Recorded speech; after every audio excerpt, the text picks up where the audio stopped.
పరిశుద్ధాత్మదేవుడు రాసిన ప్రకటన గ్రంథం. ఈ గ్రంథమును చదువువాడును వాటిని విని ఇందులో వ్రాయబడిన సంగతులను గైకును వారును ధన్యులు. ఈ సంగతులను గూర్చి సాక్ష్యమిచ్చువాడు నేను త్వరగా వచ్చుచున్నానని చెప్పుచున్నాడు. ఆమేన్. ప్రభువైన యేసు రమ్ము అని ఆ ప్రభువును ఆహ్వానిస్తూ ప్రకటన గ్రంథాన్ని మనం ధ్యానం చేసుకుందాం. అదిగదిగో కడబూరా రోగునే త్వరలోనా, అదిగదిగో కడబూరా రోగునే త్వరలోనా, అదిగదిగో రాజు రానుండే మేఘాన, అదిగదిగో రాజు రానుండే మేఘాన, ఇక వేదన బాధకు వీడ్కోలు, ఇక వేదన బాధకు వీడ్కోలు, మరో యుగాల జగాల సంఘ వేడుకలు నేడే నీకు ఆహ్వానం. శుద్ధుడవవు యేసు రక్తాన, శుద్ధుడవవు యేసు రక్తాన, రేపటి యుగాల ప్రతి అడుగు తెలుసుకో ప్రకటన గ్రంథ ధ్యానానా, తెలుసుకో ప్రకటన గ్రంథ ధ్యానానా. క్రీస్తు యేసు పరిశుద్ధ నామాన్ని బట్టి మీ అందరికీ శుభాశీస్సులు. క్రిస్మస్ సందడి మొదలైంది. కానీ ఈ క్రిస్మస్ సందడిలో క్రీస్తు ఎందుకు ఈ లోకంలోకి వచ్చారు, మనం ఏమి అనుసరించాలని ఆయన మనకి బోధించినప్పుడు మనం వింటున్నామా, ఎలాంటి మార్గాలలో మనం వెళ్తున్నామో, ఆయన మన తోడు ఉన్నారు, మనల్ని తొట్టిల్లనియకుండా మనం పడిపోయిన లేవనెత్తి మనల్ని కాపాడే దేవుడు ఉన్నారు అనే ఆత్మీయ అనుభవంలోకి మనం నడిపింపబడాలి అని అంటే ఈ రక్షణ సువార్త విని రక్షణ పొందాలి. ఇంత గొప్ప అవకాశాన్ని సద్వినియోగం చేసుకొని కోట్లాది ప్రజలు ఈ రక్షణ సువార్త వినేటట్టు వారు వెళ్ళలేకపోయినా వెళ్ళేలాంటి యేసు అనుచరుల పరిచర్యను ప్రోత్సహించి బలపరిచిన మా ప్రియులు, మా ఆప్తులు మిస్టర్ అండ్ మిస్సెస్ చిన్నారావు గారు మరియు భాగ్యలక్ష్మి గారు, వారు రాజమహేంద్రవరం వాస్తవ్యులు, వారి కుమార్తె షారోన్ బర్త్డే సందర్భంగా ఈ కార్యక్రమానికి వారు సహాయపడ్డారు. వారి కొరకు ప్రత్యేకంగా ప్రార్థిస్తాం. ప్రేమ నమ్మకం కలిగిన మా ప్రియ పరలోకపు తండ్రి, జీవం కలిగిన మా దేవ, మీ ద్వారా ప్రేరేపింపబడి ప్రభా ఈ క్రిస్మస్ మాసంలో చీకటిగలిగిన జీవితాల్లో వెలుగు నింపే దేవుడు వచ్చారు. ఆయన బోధించినవి అనుసరించి మనం విని ఆత్మీయంగా అనుభవంలోకి నడిపింపబడాలి. ఆయన మన తోడుండే దేవుడు అనే ఆత్మీయ అనుభవంలోకి నడిపింపబడాలని మీ ద్వారా ప్రేరేపింపబడి ఈ సహాయం చేశారు. ఈ రక్షణ సువార్త కోట్లాది ప్రజలు ఈ అవకాశాన్ని సద్వినియోగం చేసుకున్నందుకు చిన్నారావు గారిని, భాగ్యలక్ష్మి గారిని నిండుగా మెండుగా దీవించండి. వారు వెళ్ళలేకపోయినా వెళ్ళేలాంటి యేసు అనుచరుల పరిచర్యను ప్రోత్సహించినందుకు మీకు స్తుతులు స్తోత్రాలు చెల్లించుకుంటున్నాం. వారి కుమార్తె షారోన్ బర్త్డే సందర్భంగా చేసిన సహాయాన్ని బట్టి ప్రభువా ఈ క్రిస్మస్ ఆనందం ఆ బిడ్డ జీవితంలో అనుగ్రహించమని మేము బ్రతిమలాడుతున్నాం. షారోన్ గారు వివాహం కొరకే ప్రార్థిస్తున్నాం. అదేవిధంగా చిన్నారావు గారు, భాగ్యలక్ష్మి గారు కుమారుడు హరిబాబు, కోడలు వసుంధర, వారి కుమారుడు సోహన్ విహార్ కొరకే మేము ప్రార్థిస్తున్నాం. అదేవిధంగా హరిబాబు గారు డిఎస్సి ఎగ్జామ్ కొరకే కూడా ప్రార్థిస్తున్నాం తండ్రి. అదేవిధంగా తండ్రి చిన్నారావు గారు, భాగ్యలక్ష్మి గారి కుమార్తె జ్యోతి గారు, అల్లుడు జేమ్స్, వారి ఇద్దరు బిడ్డలు రియా మరియు విజయ గారి కొరకే, ఈ కుటుంబం అంతటి కొరకే మేము ప్రార్థిస్తున్నాం తండ్రి. కుటుంబాన్ని మీరు నిండుగా మెండుగా దీవించండి. ఈ కుటుంబానికి వాక్యం వింటున్న ప్రతి బిడ్డకి ఈరోజు ఈ వాక్యం విని రక్షణ తీర్మానం తీసుకోబోతున్న బిడ్డలకి మీ ద్వారా ప్రేరేపింపబడిస్తున్న వాగ్దానము ఆజ్ఞ తండ్రి, నువ్వు ఎక్కడికి వెళ్ళినా నీ దేవుడైన యెహోవా నీకు తోడుగా ఉన్నాడు. యెహోషువ గ్రంథం 1వ అధ్యాయం 9వ వచనం. అదేవిధంగా ఆజ్ఞ మీరు అనుసరింపవలసిన మీకు బోధించుచున్నాను వినుడి. ద్వితీయోపదేశ కాండం 4వ అధ్యాయం 1వ వచనం. తండ్రి యాజ్ఞానుసారంగా జీవించి ఈ వాగ్దానం మా జీవితాల్లో నెరవేర్చి బలపరిచి ప్రాముఖ్యంగా ఈ కుటుంబంలో ఈరోజు బర్త్డే జరుపుకున్న షారోన్ గారి జీవితంలో నెరవేర్చి దీవించి ఆశీర్వదించుమని యేసు నామమున అడిగి వేడుకుంటున్నాము తండ్రి. ఆమేన్.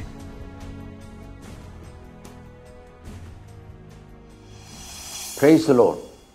How are you? అందరూ బాగా ఉన్నారు కదూ? అవును, కొద్దిమంది ఉత్తరాలు వ్రాశారు.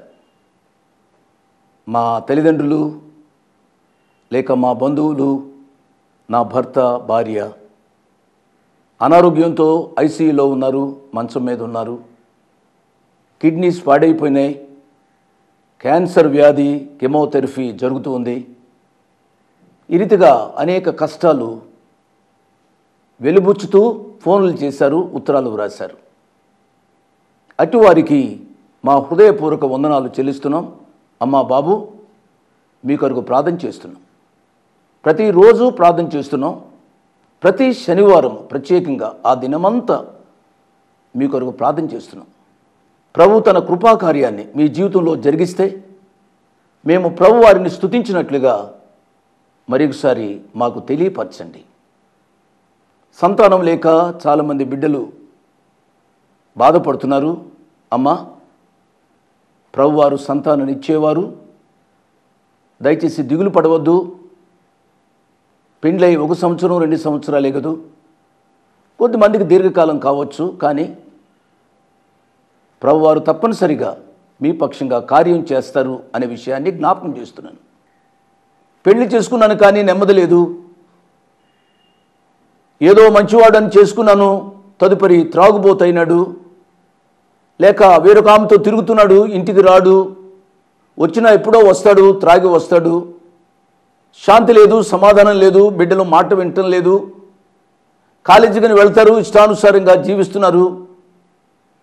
మా యొక్క సంసారం ఒక నరక కూపంగా తయారైంది అని విచారిస్తున్న ప్రియ బిడ్డలు కూడా చాలామంది ఉన్నారు. ప్రియులరా, ఒక సంగతిని జ్ఞాపకం చేస్తున్నాను.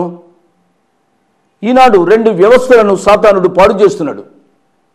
ఒకటి కుటుంబ వ్యవస్థ, రెండవది సంఘ వ్యవస్థ. కుటుంబము పరలోకానికి నమూనాగా ఈ భూలోకంలో ఉండాలి, కానీ కుటుంబంలో నెమ్మది లేకుండా చేస్తున్నాడు. ఈ నెమ్మది లేని మనుషులే సంఘాల్లో ఉన్నారు కాబట్టి సంఘంలో కూడా నెమ్మది ఉండడంలే. సంఘ కాపరికి నెమ్మది ఉంచడం లేదు. ఎన్నో విషయాలు ఈనాడు మాదిరికరంగా ఉండవలసింది మాదిరికరంగా ఉండడానికి బదులుగా నాడు చాలా విచారకరంగా ఉన్నాయి. దేవుని యొక్క వాక్య ధ్యానంలోనికి వెళదాం. దానికి ముందు ప్రార్థన చేసుకుందాం. మమ్మల్ని మికిలిగా ప్రేమించిన మా ప్రియ పరలోకపు తండ్రి, నీ కుమారుడు మా రక్షకుడు యేసు ప్రభు వారి యొక్క నామ పేరిట పదే పదే ఈ రీతిగా మీ కృపాసనాన్ని సమీపించడానికి మీరు మాకిచ్చిన ఆధిక్యత కొరకై వందనాలు, స్తోత్రాలు చెల్లిస్తూ ఉన్నాం. లోక పాపములు మోసుకుని దేవుని గొర్రెపిల్లగా ఈ లోకంలోనికి వచ్చిన వారై మా కొరకు సిలువలో వధించబడి రక్తాన్ని కార్చి ఆ రక్తం ద్వారా మమ్మల్ని విమోచించిన మీ కృప కొరకై వందనాలు, స్తోత్రాలు. దాంతో పాటుగా మమ్మలను పరలోకవాసులుగా అంగీకరించినందుకై, మీతో నిత్యము ఉండే కృపను మీరు మాకు అనుగ్రహించినందుకై వందనాలు, స్తోత్రాలు చెల్లిస్తూ ఉన్నాం. భారంతో ప్రత్యేకంగా మా దేశాన్ని జ్ఞాపకం చేసుకుంటున్నాం. ప్రభు, మా దేశాన్ని కనికరించండి ప్రభువా, కృప చూపించమని అడుగుతున్నాం. మా దేశంలో ఉన్న ప్రజలు మిమ్మల్ని గ్రహించే కృపానుభవంలోనికి నడిపించమని అడుగుతున్నాం. నాయనా, మా ప్రియులను మీరు కాపాడమని అడుగుతున్నాం. ప్రభువా, అనారోగ్యంగా ఉన్న మా ప్రియులను జ్ఞాపకం చేసుకుంటున్నాం. క్యాన్సర్ వ్యాధులతో, కిడ్నీ వ్యాధులతో బాధపడుతున్న ప్రియులను జ్ఞాపకం చేసుకుంటున్నాం. దయ్యపు శక్తులతో బాధపడుతున్న, పీడించబడుతున్న ప్రియులను జ్ఞాపకం చేసుకుంటున్నాం.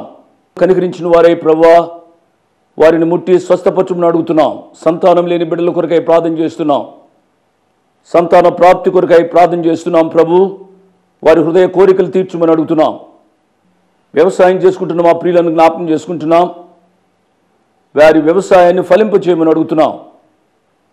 మా యొక్క దేశంలో వివిధ రాష్ట్రాల్లో ఉన్న తెలుగు ప్రజలను జ్ఞాపకం చేసుకుంటున్నాం. గుజరాత్లో ఉన్న మా ప్రియులను, కలకట్టాలో ఉన్న మా ప్రియులను, అస్సాంలో ఉన్న మా ప్రియులను, నాయనా పంజాబ్ దేశంలో ఉన్న మా ప్రియులను, నాయనా నలుమూలల ఎక్కడ చెదురు ఉన్నారో వారందరినీ జ్ఞాపకం చేసుకుంటున్నాం. ఈ కార్యక్రమం అమెరికా దేశం కూడా వెళ్తుంది. అమెరికా దేశంలో ఉన్న మా తెలుగు ప్రజలను జ్ఞాపకం చేసుకుంటున్నాం. కార్యక్రమాన్ని వీక్షిస్తున్న ప్రతి బిడ్డను మీ కృపాహస్తాలకు అప్పగిస్తున్నాం. మెట్టుకు ఇదిన కార్యక్రమం అనేకులకు ఆశీర్వాదకరంగా ఉండడానికి మీరు కృప చూపించమని యేసు ప్రభు వారి పుణ్యనామమున స్తుతించి గణపరిచి వేడుకుంటున్నాము తండ్రి, ఆమేన్. ప్రార్థనలో పాల్గొన్న మీ అందరికీ నా ప్రత్యేక వందనాలు. దేవుడు సమృద్ధి చేత మిమ్మలను దీవించునుగాక. వాక్యాన్ని వింటున్నారు, ఆ వాక్యాన్ని మీ జీవితాలకు అన్వయం చేసుకుని దాని ప్రకారం జీవించడానికి తీర్మానం చేసుకునండి. ప్రకటన గ్రంథం 14వ అధ్యాయము మీ ముందు ఉంచుకునాలి. గత పాఠంలో ప్రకటన గ్రంథం 14వ అధ్యాయం మొదటి వచనాన్ని చదివాను, కానీ అది సంపూర్తిగా చెప్పలేకపోయాను. మరొకసారి చదువుతున్నాను. మరియు నేను చూడగా ఇదిగో ఆ గొర్రె పిల్ల సియోను పర్వతం మీద నిలువబడి ఉండెను. ఆయన నామమును ఆయన తండ్రి నామమును నొసళ్ళ యందు లిఖింపబడి ఉన్న 144,000 మంది ఆయనతో కూడా ఉండిరి. జాగ్రత్తగా వినాలి. ఆ గొర్రె పిల్ల అని అనగా కొన్ని విషయాలు నేను జ్ఞాపకం చేశాను. ఆ గొర్రె పిల్లయే యేసు ప్రభువారు. ప్రకటన గ్రంథం 5వ అధ్యాయంలో ఆ గొర్రె పిల్లను మనం చూచాం. ఆది కాండం నుండి ప్రకటన గ్రంథం వరకు ఆ గొర్రె పిల్ల అయిన యేసు ప్రభువారు మనకు ప్రత్యక్షంగా పరోక్షంగా కనబడుతూనే వస్తున్నారు. ఆ ప్రియ ప్రభు యొక్క కృప ద్వారానే మనం రక్షింపబడాలి. రక్షింపబడిన వారిని బట్టి ప్రభు వారికి స్తోత్రాలు. ఆ ప్రియ ప్రభు యొక్క వాక్యం నిన్ను హెచ్చరిస్తోంది. నిరాశ నిస్పృహతో ఉన్న విశ్వాసులను ప్రోత్సహించడానికి గొర్రె పిల్ల అయిన యేసు ప్రభు వారు సియోను పర్వతం మీద నిలువబడినట్లుగా మనం చూస్తాం. ఈ సియోను పర్వతం భూసంబంధమైన పర్వతమా పరసంబంధమైన పర్వతమా అని మనం ఆలోచించదగిన విషయం. కానీ ప్రియులరా, దీని గూర్చి ఇది ఖచ్చితమో అని చెప్పడానికి వీలు లేకుండా పోతూ ఉంది. కారణం ఏమిటనగా ప్రకటన గ్రంథం 14వ అధ్యాయము మనం పూర్తిగా చివరి వరకు చదివినట్లయితే అది హర్మగదోను యుద్ధం యొక్క స్థితిని జ్ఞాపకం చేస్తుంది. హర్మగదోనులో ఏ రీతిగా యుద్ధం జరగబోతుందో ఆ విషయాలు ఈ ప్రకటన గ్రంథం 14వ అధ్యాయం చివరిలోకి వచ్చేటప్పటికి మనం తెలుసుకోబోతున్నాం. ఒక మాట సియోను పర్వతం గురించి నేను చదువుతాను. కీర్తనాకారుడు ఈ రీతిగా వ్రాశారు. కీర్తనలు 2వ కీర్తన 6వ చరణం, నేను నా పరిశుద్ధ పర్వతమైన సియోను మీద నా రాజును ఆసీనునుగా చేసి ఉన్నాను. ఒకటి. ఇంకొకటి హెబ్రీయులకు రాసిన పత్రిక 12వ అధ్యాయంలో 22వ వచనం, ఇప్పుడైతే సియోను అను కొండకును జీవము గల దేవుని పట్టణమునకు అనగా పరలోకపు యెరూషలేమునకు వేవేల కొలది దేవదూతుల యొద్దకును వారి మహోత్సవమునకును అందరి న్యాయాధిపతి అయిన దేవుని యొద్దకును సంపూర్ణ సిద్ధి పొందిన నీతిమంతుల ఆత్మల యొద్దకును మనం వచ్చి ఉన్నాము అని ఈ యొక్క పత్రిక రచయిత చెప్పినట్లుగా మనం చూస్తాం. ఈ సియోను పర్వతం పైనే ఆ యొక్క చివరి ప్రార్థన ఉన్నట్లుగా మనం చూస్తాం. అక్కడ శిష్యులు యేసు ప్రభు వారు ఆరోహణమైన తరువాత శిష్యులు 120 మంది అక్కడ కూడి ప్రార్థించారు. ఆ దృశ్యాన్ని మనం చూస్తాం. అది సియోను పర్వతం, అది నిలువబడి ఉంది అనే మాటలోనే ఆ గొర్రె పిల్ల అయిన యేసు ప్రభు వారు మన జీవితాలలో చేసే సహాయ కార్యము మనం అర్థం చేసుకోవాలి.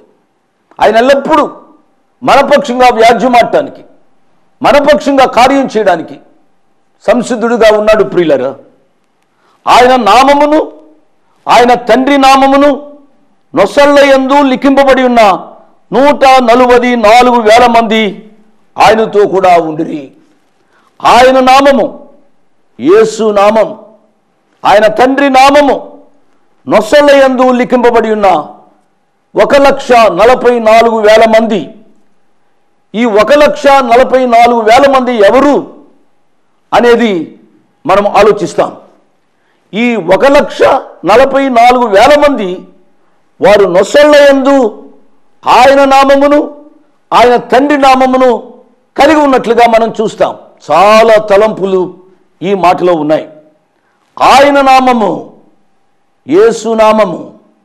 యేసు నామము అనగా తన ప్రజలను వారి పాపముల నుండి ఆయన రక్షించును గనుక ఆయన నామము యేసు నామము. యేసు నామములో రక్షణ. ప్రియులరా, అపోస్తుల కార్యముల గ్రంథంలో 4వ అధ్యాయము 12వ వచనాన్ని నేను చదువుతున్నాను. మరి ఎవని వలనను రక్షణ కలుగదు, ఈ నామమునే మనము రక్షణ పొందవలెను గాని ఆకాశము క్రింద మనుషులలో ఇయ్యబడిన మరి ఏ నామమున రక్షణ పొందలేము అనే సత్యాన్ని గమనించాలి. యేసు నామములో రక్షణ. ఒక రోజున పగలు 3 గంటల సమయంలో పేతురు యోహానులు శృంగారమును దేవాలయానికి వచ్చారు. అక్కడ పుట్టినది మొదలుకొని కుంటివాడు భిక్షాందేహి అని భిక్షమెత్తుకుంటున్నాడు. అనేక వారాలు సంవత్సరాలు ఆ రీతిగా గడిచిపోతున్నాయి. కానీ ఆ కుంటివాడుగానే మిగిలిపోయాడు. ఒకానొక రోజున పేతురు యోహానులు ఇద్దరూ కలిసి వచ్చారు. ఒక సత్యాన్ని నేను జ్ఞాపకం చేస్తున్నాను. మన జీవితాలలో అద్భుతాలు జరగాలి అనగా పేతురు యోహానులు కలవాలి. పేతురు అనగా దుడుకు పేతురు అని అంటాం. యోహాను అనగా నెమ్మది పరుడైన యోహాను అని అంటాం. దుడుకు పేతురు నెమ్మది అయిన యోహాను కలిస్తే అద్భుతాలు జరుగుతాయి అనే విషయాన్ని జ్ఞాపకం చేస్తున్నాను. కొంతమంది భార్య భర్తలు కలవలేకపోతున్నారు. నా భర్త చాలా దుడుకండి, మాట్లాడితే కొడతాడు, తిడతాడు, చీవాట్లేస్తాడు అని అంటారు. కొంతమంది భర్తలు నా భార్యకు చాలా కోపమండి, సరిగ్గా వండదండి, లేక మంచం మీద పడుకుంటుందండి, ఏమేమో చెప్తారు. నా ప్రియ తమ్ముడు, నా ప్రియ చెల్లి, నీ భర్త యొక్క తత్వం వేరు, నీ భార్య యొక్క తత్వం వేరు. నీ కుటుంబంలో అద్భుతాలు జరగాలి అనగా పేతురు యోహానులు కలిసిన రీతిగా మీరిద్దరూ కలవాలని మనవి చేస్తున్నాను. నా మాట వినాలి. మీ యొక్క వ్యక్తిత్వాలు వేరు. ఎందుచేతనగా మీ తల్లులు వేరు, మీ కుటుంబాలు వేరు, మీరు పుట్టిన స్థలాలు వేరు, మీరు పెరిగిన అలవాట్లు వేరు. ఇద్దరూ వేరువేరుగా వచ్చారు, ఇప్పుడు ఒకటిగా కలిశారు. కానీ మీ హృదయాలు కలవలేకపోతున్నాయి. మీరు తీర్మానం చేసుకోవాలి.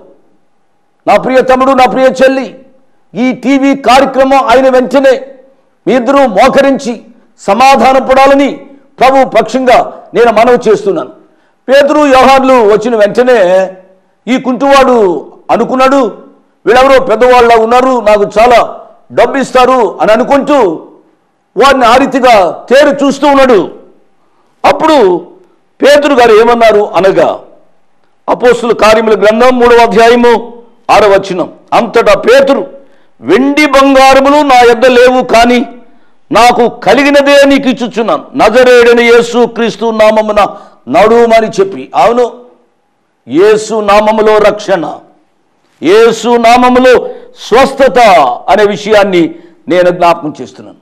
నీకు స్వస్థత చేకూరాలి అనగా there is only one source, ఒకే ఒక కేంద్రము, ఒకే ఒక మూలం. అది ఏమిటి అనగా యేసు నామమున, యేసు ప్రభు దగ్గరికి వెళ్ళాలి అని ప్రభు పక్షంగా నేను మనవి చేస్తున్నాను. యోహాను సువార్త 14వ అధ్యాయంలో ఇంకొక మాట నేను చదువుతాను అండి. నేను నా తండ్రి యొద్దకు వెళ్ళుచున్నాను గనుక నేను చేయు క్రియలు నా యందు విశ్వాసముంచువాడును వాటికంటే మరి గొప్పవియు అతడు చేయనని మీతో నిశ్చయముగా చెప్పుచున్నాను. మీరు నా నామమున దేనిని అడుగుదురో, అండర్లైందా, మీరు నా నామమున దేనిని అడుగుదురో తండ్రి కుమారుని యందు మహిమపరచుటకై దానిని చేతును. యేసు నామములో రక్షణ, యేసు నామములో స్వస్థత, యేసు నామములో మన అవసరాలు తీర్చబడతాయి అనే విషయాన్ని నేను జ్ఞాపకం చేస్తున్నాను. ఎక్కడ ఇద్దరు ముగ్గురు కూడి యేసు నామమున ప్రార్థన చేస్తారో వారి ప్రార్థనకు జవాబును అనుగ్రహించడానికి తండ్రి ఇష్టపడుతున్నాడు అనే సత్యాన్ని మీరు అర్థం చేసుకోవాలి. ఆయన నామము వారి నొసళ్ళ మీద వేసుకున్నారు. రెండవది, తండ్రి నామము నొసళ్ళ యందు లిఖింపబడినట్లుగా మనం చూస్తాం. ఒక సత్యాన్ని మీరు అర్థం చేసుకోవాలి. మోషేను దేవుడు దర్శించాడు హోరేబు కొండ దగ్గర. మోషేతో చెబుతున్నాడు, మోషే మోషే, నా ప్రజలు ఐగుప్తు దేశంలో దరిదాపు 430 సంవత్సరాలు బానిసలుగా ఉన్నారు, వారిని విడిపించడానికి నేను ఇష్టపడుతున్నాను, వారి టైం అయింది, వారు ఐగుప్తు దేశం విడిచిపెట్టాలి అని చెప్తూ ఉన్నాడు. మోషే అంటున్నాడు, నేను నత్తివాడిని, నా మాట ఎవరింటారు, వారి దగ్గరికి వెళ్ళి నేను చెప్తే వాళ్ళు వింటారా అని అనుకుంటున్న పరిస్థితుల్లో మోషే దేవుడనే యెహోవాను ఒక ప్రశ్న వేశాడు.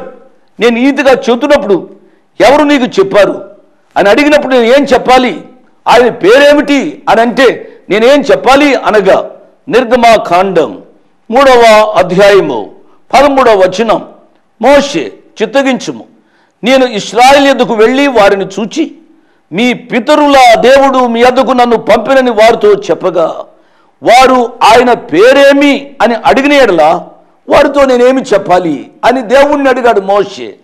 అప్పుడు దేవుడు తన నామాన్ని చెబుతున్నాడు, తండ్రి నామము నేను ఉన్నవాడును అనువాడును, దేవుని నామానికి స్తోత్రం. అంత మాత్రమే కాకుండా 16వ వచనం, నీవు వెళ్ళి ఇశ్రాయేలు పెద్దలను పోగు చేసి మీ పితరుల దేవుడైన యెహోవా అనగా అబ్రహాము, ఇస్సాకు, యాకోబుల దేవుడు నాకు ప్రత్యక్షమై ఇట్లనెనో. ప్రియులరా, కాబట్టి ఆయన నామము ఇదే తరతరములకు జ్ఞాపకార్థ నామము, ఇది నా నామము. ప్రియులరా, తండ్రి నామము, తండ్రి నామము అనగా ఉన్నవాడు, అవునన్నవాడు, సర్వాంతర్యామి. ఆ తండ్రి నామము నొసట లిఖించబడి ఉన్న 144,000 మంది ఆ గొర్రె పిల్లతో సహా సియోను పర్వతంపై నిలువబడినట్లుగా మనం చూస్తూ ఉన్నాం. ఒక సత్యాన్ని జ్ఞాపకం చేస్తున్నాను. సాతానిక అనుచరులు నొసట మీద కుడి చేతి మీద వేసుకున్నారు. వారు నొసట మీదైనా ఉండాలి, కుడి చేతి మీద అయినా ఉండాలి, మీరు ఆలోచించాలి. లేక నొసట మీద కుడి చేతి మీద కూడా ఉండాలి. కానీ వీరికి చూసినట్లయితే కుడి చేతి మీద ఉండడానికి వీళ్ళే. ఈ 1,44,000 మంది ఎక్కడ ఆ ముద్ర వేయించుకున్నారు అనగా వారు నొసళ్ళ మీద వేసుకున్నట్టుగా చూస్తాం. ఈ మాటలో ఒక సత్యాన్ని నేను జ్ఞాపకం చేస్తూ ఉన్నాను. ప్రియ తమ్ముడు, ప్రియ చెల్లి, జాగ్రత్తగా వింటున్నావు కదూ. సాతానుడు 666 ముద్ర ఎక్కడ వేశాడు అనగా నొసట మీద వేస్తే బాగుండేది. అంత మాత్రమే కాకుండా కుడి చేతి మీద కూడా వేసినట్లుగా చూస్తాం. తద్వారా మనం గ్రహించవలసింది ఏమిటి అనగా కుడి చేతి మీద వేసింది చూస్తే చూస్తారు, లేకపోతే లేదు అన్నట్టుగా వారు వేశారు. నా మాట వింటున్నారు కదూ. అనేక మంది ఈనాడు క్రైస్తవ సంఘాలలో ఒక పేరు, వారి ఉద్యోగాలలో ఒక పేరు, గుడిలో ఒక పేరు, బడిలో ఇంకొక పేరు. నా ఆ రీతిగా ఉండడానికి వీల్లేదు. నొసట మీద ఒక ముద్ర, కుడి చేతి మీద అదే ముద్ర కాదు, నొసట మీద వీరు ముద్ర కలిగినట్లుగా. నా మట్టుకైతే బ్రతుకుడ క్రీస్తే, చావైతే లాభం. పౌలు గారు అంటున్నాడు, ఆ యేసు ప్రభువారిక ముద్రలు నా శరీరంలో నేను కలిగి ఉన్నాను అన్న రీతిగా యేసు ప్రభువారిక ముద్రలు కలిగి ఉండాలి అని ప్రభు పేరిట నేను జ్ఞాపకం చేస్తున్నాను. ఈ 1,44,000 మంది అక్కడ ఉన్నారు. వీరెవరో మనకు తెలుసు కదూ. ప్రకటన గ్రంథం 7వ అధ్యాయంలో మనం చదువుకున్నాం. మీ అందరికీ తెలుసు ప్రియులరా. ప్రకటన గ్రంథం 7వ అధ్యాయంలోనికి వెళ్ళినట్లయితే ఇశ్రాయేలు గోత్రాలు 12, ఒక్కొక్క గోత్రానికి 12,000 మంది, 12 గోత్రాలు ఇంటూ 12,000 మంది, 1,44,000 మంది ఉన్నట్టుగా చూస్తాం. 2వ వచనాన్ని నేను చదువుతున్నాను. మరియు విస్తారమైన జలముల ధ్వనితోను గొప్ప ఉరుము ధ్వనితోను సమానమైన ఒక శబ్దము పరలోకము నుండి రాగా వింటిని.